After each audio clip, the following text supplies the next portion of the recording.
Maayong hapon, Negros. Ini ang Digicast Negros X. Ang nagapangunang napuno ka mga balita sa isla sa Negros ang amo ni gadulong sa inyo.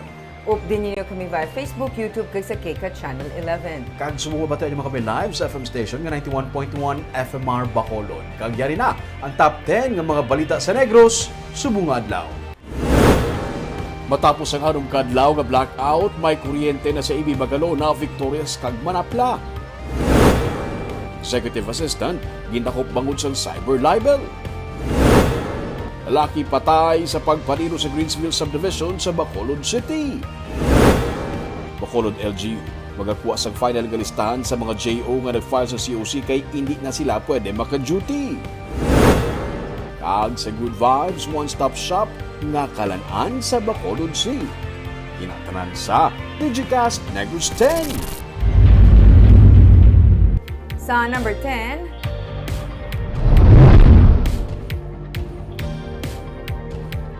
Bagyo nga hana nakagwa na sa Philippine Area of Responsibility. Pagtipon-tipon sa mga panganod ang gina-monitor bangod posible nga mangin low pressure area. As of 10 a.m., ang sentro sang Bagyo nga hana ngara na sa 360 kilometers northeast sang Itbayat, Batanes, nga may kabaskugon nga 120 kilometers per hour, kag pagmadlos nga 165 kilometers per hour. Wala na sang lugar nga napaidalom sa tropical cyclone wind signal sa Pilipinas, pero ang southwest monsoon o kung hangin habagat ang padayon nga ginapabaskog sang Bagyo nga hana, nga amo ang nagadala sang ulan pati na sa Western Visayas subong nga adlaw. May clustering of clouds naman karon nga ginabantayan ang pag-asa sa eastern portion sang Visayas sagwa sang PAR nga may posibilidad nga mangin isa ka low pressure area.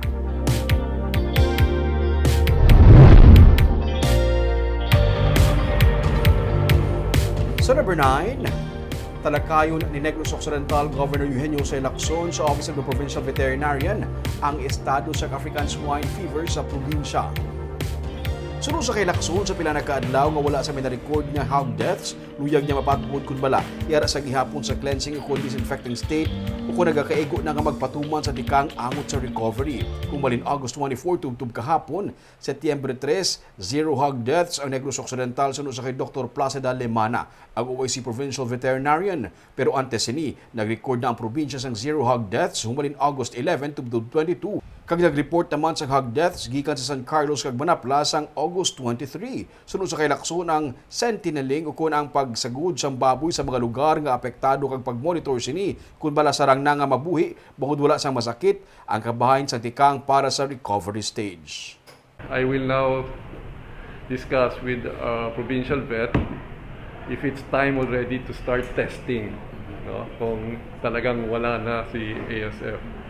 So we'll see. Unless there's two things to do, clean the place and do testing. No? So I will ask kung pwede na tayo mag-testing or we're still in the cleaning process. Yung namin mo to, may butang ka na baboy. Yes. Yes. Kung maapektuhan siya. Baboy in certain areas. Sentineling. Yes, sentineling, yes.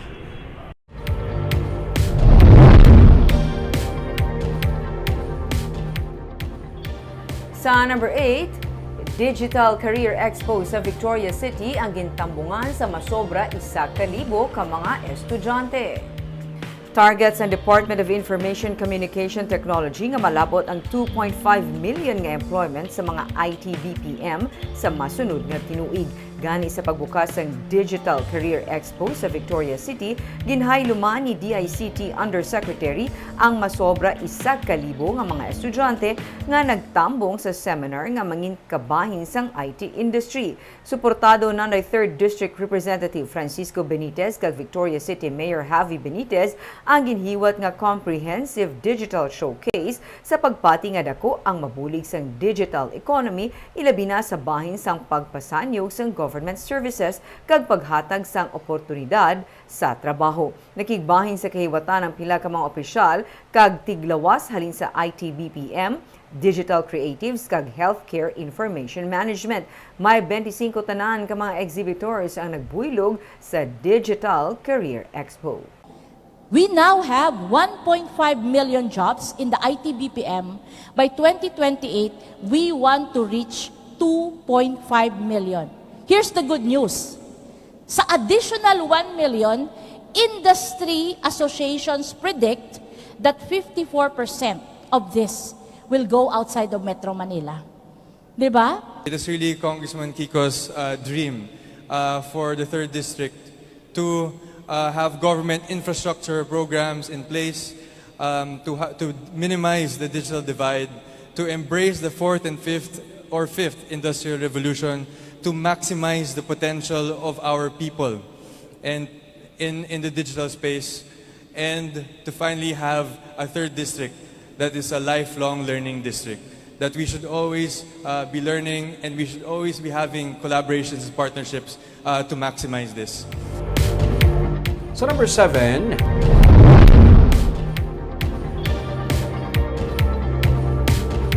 isa ka executive assistant sa Silay City, gindako bangod sang cyber libel. Biyernes, naging serbis ang kapulisan ng warrant of arrest sa kay Jose Marie Hanagap. May kangtanan sa kaso ng cyber libel. Siya ganap ang isa ka executive assistant ni Silay City Mayor Judith Gallego. Ang kaso, ang ipasaka sa empleyado man sa syudad nga si Irene Azaraga, nga na-assign sa konseyo sang syudad. Sunod sa kay Azaraga, Enero sa nagpost ang komento siya ganap sa iya nga Facebook account nga nagapasibangod sa iya angot sa isa ka insidente sa pagpangastigo, kag wala niya inimuyunan kaya nag-file siya sang reklamo. Titinguan sa Digicast Negros nga makuha ang bahay ni Hanagap pero wala siya malabot.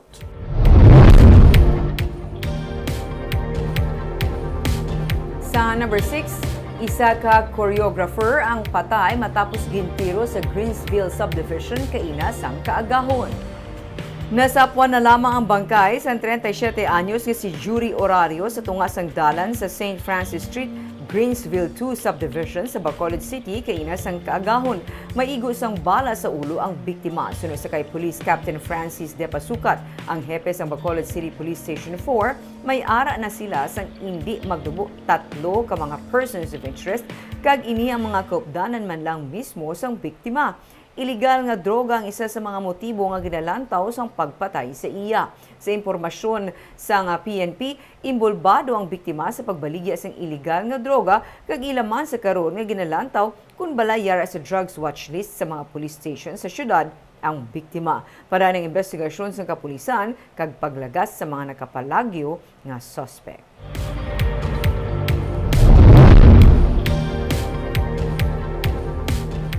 Sa number 5, Bacolod LGU magapangayos ang final list sa nag-file sang Certificate of Candidacy sa Bacolod City bangod madamo sa mga job orders sa syudad ang nag-file sang COC kag hindi na pwede maka-duty.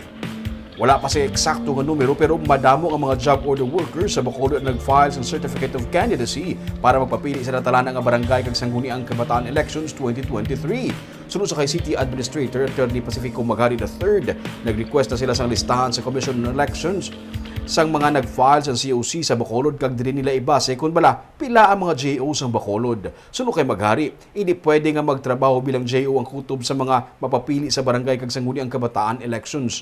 Kutob sa mga makumpirma nga nag-file sa COC ang hindi na pag-i-renew ang kontrata sa syudad sining nga Setyembre kag hindi na makapadayon pa sa pagtrabaho sa syudad. Sa Sabado nga adlaw ang uli nga adlaw sang filing sang COC. Ang COMELEC, gid nga master list ang nag-file para ma-cross-checking gid sa official master list ng JO, hindi na pag-i-renew by September. Pero sige pa sila maka-duty? Maka-duty pa sila nagyapon? Nang gin-advisean na sila, pero kung ang wala ka pamati isang advice, that's why we have to cross-check with COMELEC para official, sir.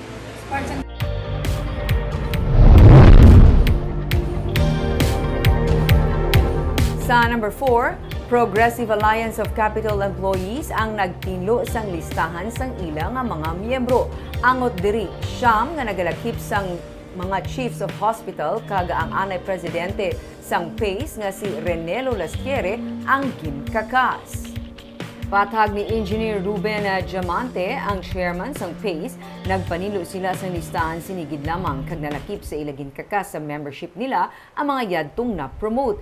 ang PACE Union nga ginatapuan sang rank and file employee sang probinsya. Sa kaso sang pag-disqualify kay Lastiere, yara siya sa salary grade 22. Sino kay Diamante, highly confidential in nature ang position ni Lastiere, bagay nga ginkumpirma man ni Governor Eugenio Jose Lacson. Pero para kay Lastiere, isa ka harassment ang ginobra sa iya. Sa pagsulundan, sunod sa iya ang rank and file, yara sa salary grade 23 pa idalom. Ang mga lihok nagapakita lamang sang ilang mga interes sunod sa iya. Nagaserbe si Lastiere nga katapos ang board, bangod sini na bakante man ang isa ka position sa board. As of now, may siyam ka Chief of Hospitals, including sa iya, he function as highly confidential, dala siya ang 9. So we are on the process. Subong may promotion. So kung sino sa amo na ma-promote, salary grade 22 and above, above automatic, i-cleanse ta. So that ang aton union, purely rank and file. I don't see any disqualification as to my promotion. Nakadugay na ko na-promote. Nag-look na sila siguro that if I run for an election and the employees are now aware that what they are doing are purely vested interest.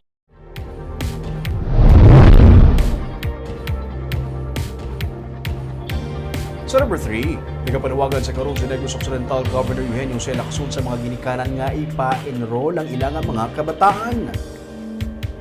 Ini kasunod sa report nga nadagdag ang kadamuon sa estudyante nga nagpa-enroll sa bunga tuig kundi paanggit sa nagligad nga tuig. Sa record sa DepEd Negros Occidental Division, sunod sa kay Ian Arnold Ernaiz, ang spokesperson sa DepEd Negros Occidental Division, ang pinakauli nga datos nagapakita nga may 304,877 ang naka-enroll sini nga school year. 10% ka mas madubo sa nagligad nga enrollment. Pero sunod sa DepEd, pati ang national nga datos, nagapakita man sa mas madubo nga nagpa-enroll subong. Ini nga bagay ang luyagman nga mapatod ni Governor Lacson. Masubo sunod sa iya nga ang mga kabataan ang yara sa ilang pangidaron ang dapat yara sa eskwelahan. Ang wala maka-eskwela. Nagapahanumdum siya sa mga ginikanan nga sa gihapon ang edukasyon ang nagapabilin nga dako nga sarang mahatag nila sa ilang mga kabataan. It would be nice if especially parents of these students that have decided not to go to school, ask them why have they decided not to. So it's not good, no, because especially when you are in a age where you're supposed to be in school, you're supposed to be in school, no, and not outside. So that's not good. I hope that can be corrected soon. Sa number 2,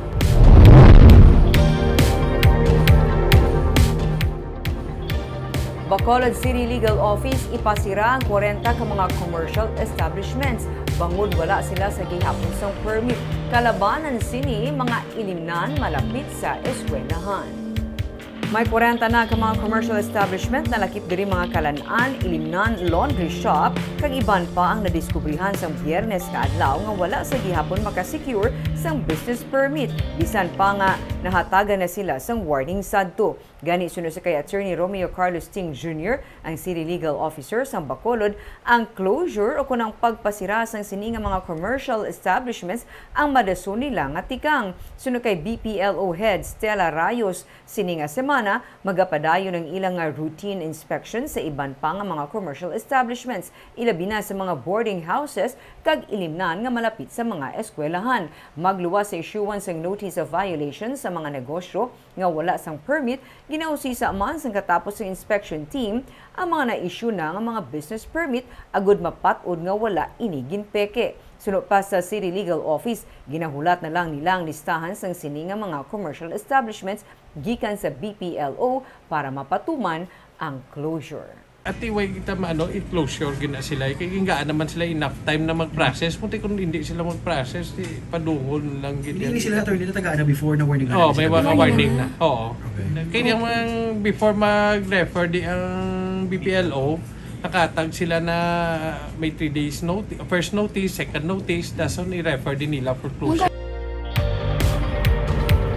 Kaag sa numero 1 sa mga balita subong adlaw.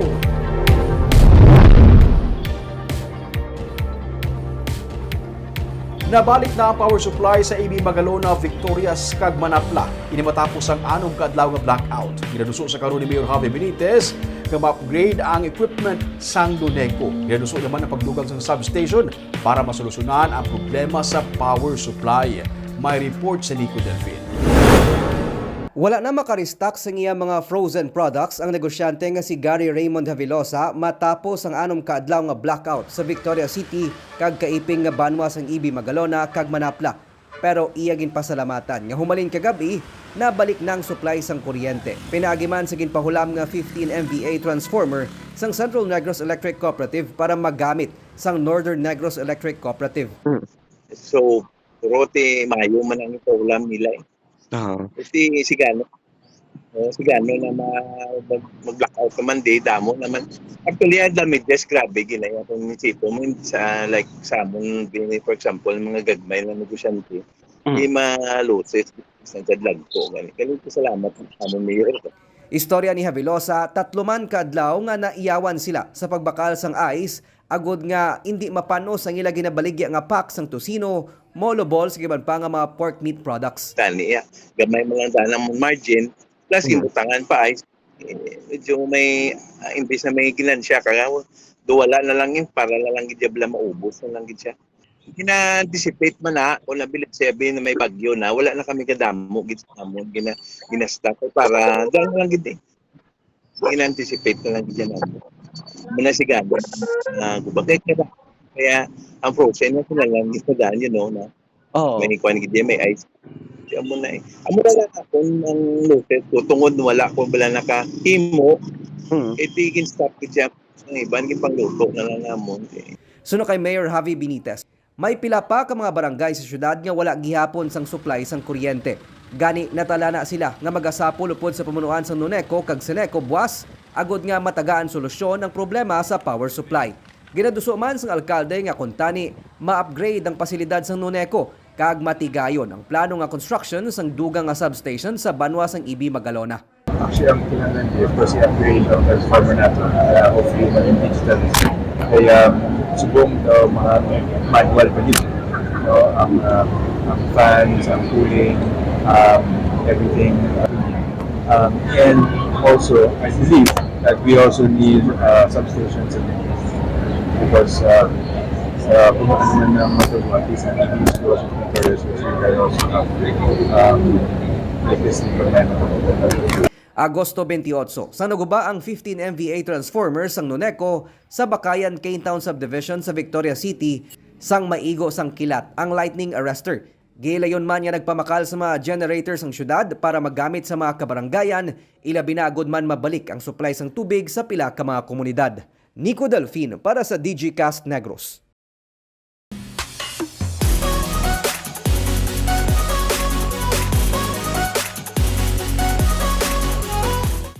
Sa Good Vibes, Kalan-an nga one-stop shop. May dalag ko nga serving, may pilian nga mga dessert, kag may kape. Kag ini ang yara lamang sa sentro sang Bacolod. Diin bala ini. Aton hibaluon sa report ni Romeo Subaldo. Classic na chocolate cake nga makadala sang childhood memories ang sabor. Ube cake nga may ube helaya. Yama cake, muffin, cookies, kag brownies. Pila lamang ini sa mga dessert nga pwede mo order sa Nona's Kitchen sa may Circumferential Road sa Tabuklan sa Panisyatik malapit sa Bacolod City Government Center. Ang ilang mga comfort food meals, dalag ko ang serving. Kag kadamo sang pilian. Kag pila lamang sa ilang mga bestseller, amo ang back ribs, sati babi, chicken teriyaki, salad kag chicken pesto. May molo man nga soup, fish and chips, carbonara, burger, kag madamo pa. Ang Nonas, ang hindi na bago sa Bacolod City pero may bago nga management kag si Therese Suanico nga hinablos man sang owners sadto. Amo na ang nagapanag-iya subong. Parehas kuno sa gihapon ang mga pagkaon nga gina-offer pero mas malawig na subong ang ilang operations from 7 a.m. to 11 p.m. Actually, Nonas is a one-stop shop. We have good food, good comfort food. We have very good desserts. Our ube cake is actually the best seller, one of the best here in Bacolod. And also our chocolate cake. If you're looking for chocolate cake na classic, like ang taste is how we remember it when we were growing up. We have it here, and then we also have coffee, teas, and frozen iced coffee beverages. Kag syempre, bukod aga pa bukas na sila, hindi madula ang kape nga 100% Arabica coffee. Plus, may coffee-based drinks pagid nga iban. Kag, pwede ini parisan sang budbud nga may silky smooth sikwate. Starting subong nga adlaw, may libre nga kape ang ilang mga breakfast meals.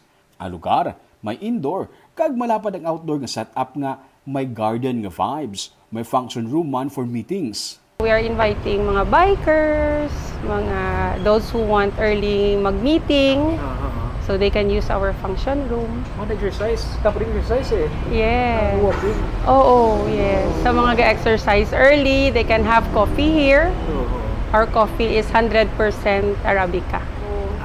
You can enjoy an afternoon here. If gusto mo lang magtambay, we have an open area, and then we have desserts, we have muffins, cakes, and good coffee. Really, really good coffee. Halin sa breakfast, snacks, lunch, dinner kag kape, pwede diri. Hindi mo na kinahanglan pa magsaylo-saylo matapos mabusog kay may kape na kag dessert. Comfort food ang in-offer nila sa mga nagakaon diri.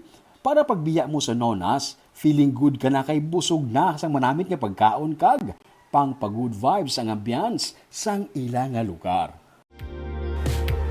Barb, normal gina pero nga kung may kalandaan ka mo, may naway pa mo kung ikaw ma-dessert, kung ikaw mga makape. At least, isa lang iya kakalandaan na tanan. Kag may natilawan, hindi may ha, ipakaon mo kanamit dito. Ang ube nga cake. Kagawin ito mga balita sa Negros Subunga Adlaw. Kay man sa panahon karon importante nga may ihibalo ka sa nagakatabo sa imo nga palibot. Pinapat balansya kag eksakto ang mga impormasyon. Padaan kami nga magapangalagad sa Negrosanon. Ako si Barbara Mijares. Tubtub sa buwas, ako naman si Romeo Subaldo, mayong hapon.